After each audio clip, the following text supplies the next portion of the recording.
என்னை வேட்டையாடினார்கள். நான் பயந்தனா, பின்தங்கினா, ஒளிந்தனா, ஓடினா, போனேன், பிடித்தீர்கள், சேர்த்து அடைத்தீர்கள், சகித்துக் கொண்டேன். தனிமை சிறை, சிறைக்குள்ளே ஒரு சிறை, இருட்டு அறையில் வைத்தீர்கள். ஒரு ஊர்வா மட்டும் கூட கொடுக்க விடாமல் தடுத்தீர்கள். நான் நீங்கள் கேட்ட இடத்துல கைது பண்ணா, நீங்க கொடுத்த அமர்வுகளை கைது பண்ணா, நான் நேதாஜியை வழியில் வந்தவன், எவனுக்கும் வெல்ல மாட்டேன். என்னை அடக்கவே முடியாது. மகிழ்ச்சியுடைய வரலாறை படித்தவன், விடுதல் காலத்தில் வரலாறை படித்தவன், சேத்போராவுடைய வரலாறை படித்தவன், வீரவாண்டிய கண்டவுடைய வரலாறை படித்தவன், தேவனுடைய வரலாறை படித்தவன், பல தியாகியுடைய வரலாறை படித்தவன், இந்த நாட்டுக்காக தியாகம் செய்த தலைவருடைய வரலாறை படித்தவன், வாவுசுடைய தியாகத்தை படித்தவன். ஆகவே இதை மிரட்டி பணியை கவர்ந்து திமுக அரசு நினைத்தது. பல அகடுகளை ஏற்றுக்கொண்ட செய்திக்குள் வந்து இதற்கு ஒரு இந்த தேவை, இதை நாங்கள் காட்டி கொடுத்து விடுங்கள், இவர்களை சொல்லிவிடுங்கள். உங்களை உடனடியாக ஜாமீனுக்கு ஏற்பாடு செய்கிறோம், உடனடியாக சௌகரியம் கொடுக்கிறோம், ஃபர்ஸ்ட் கிளாஸ் உங்களுக்கு அலாட்மெண்ட் பண்ணிடும் சொன்னார்கள். கேவலம். எத்தனையோ தூக்கு முத்தமிட்டு செத்திருக்கிறான். செத்தாலும் சாக முடிய அண்ணா திமுகவை காட்டி கொடுத்துட்டு கேட்கிற முடியாது மறுத்து விட்டேன்.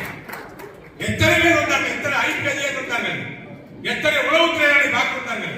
இந்த நிலை உங்களுக்கு தேவையா?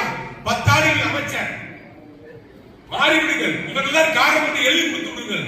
இந்த அரசு உங்களை பாதுகாத்து விடும் சொன்னார்கள். கேவலம். உயிருக்காகவும் சுகத்துக்காகவும் வழக்கு பயந்து மனம் மாறலாம் என்ற நிலைமை வருவதை விட சிறைச்சாலையில் ஓராண்டுகள் தனிமையில் இருக்கிறது சொல்லி தடுத்துவிட்டேன். உங்களுக்கு கேட்டா இதே எஸ்பி காப்பு நான் கட்டி கொடுத்த பில்டிங்களை வச்சு விடிய விடியும் சேர்க்க வருகிறீர்கள்.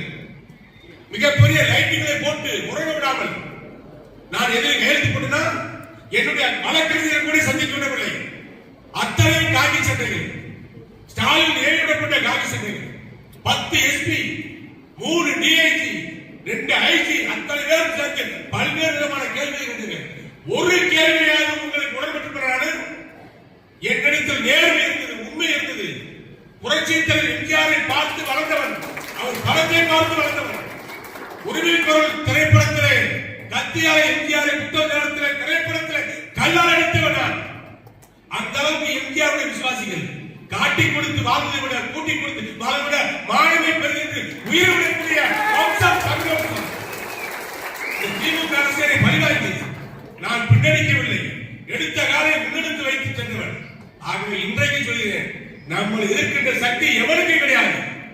என்னைத்தான் அழிக்க நினைப்பார்கள், என்னைத்தான் ஒடுக்க நினைப்பார்கள், என் மீதுதான் குற்றச்சாட்டுவார்கள். கொலை கூட்டத்தை சாட்டித்தால் கூட நான் பொறுத்து கொண்டிருப்பேன். அவமானமாக பணம் வாங்கி சொன்னார்கள். யாரிடத்திலாவது பணம் வாங்கி நான் வேலை என்று சொல்லி ஏமாற்றியதாக வரலாறு உண்டா? கேட்டார் பாலாஜி வந்தவருக்கு நன்கொடை கொடுத்திருக்கிறான், கோவில் கொடுப்பான். இப்படித்தான் பேர் வாங்கினேன். கேவலம் என்ற இந்த திமுக ஆட்சியை அடித்து நொறுக்க வேண்டும். வீட்டுக்கு அனுப்பித்த பணியை நீங்கள் செய்ய வேண்டும். உங்களோடு துணையாக நான் இன்றைக்கு இருப்பேன். நீங்கள் அத்தனை பேரும் அற்புதமாக பணியாற்றுங்கள். உங்களுக்கு பக்கபலமாக உங்கள் சகோதரனாக, உங்கள் தோழனாக, உங்கள் குடும்பத்தில் ஒருவராக கேட்டார் இருப்பேன் என்ற உறுதியை சில பேர் சொல்வார்கள். அங்க போய்க்கான இங்கே போய்க்கான சிவகாசியில் தான் நிற்பேன்.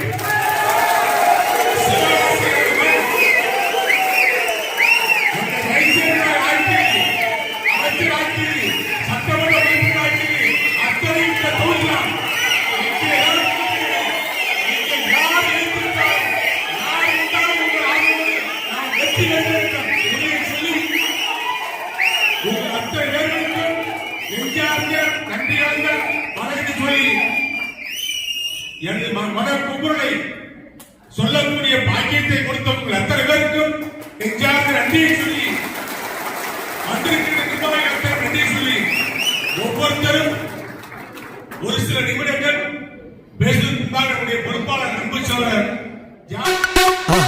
மறக்காம சர்ப்ரைஸ் பண்ணுங்க. தேங்க்யூ.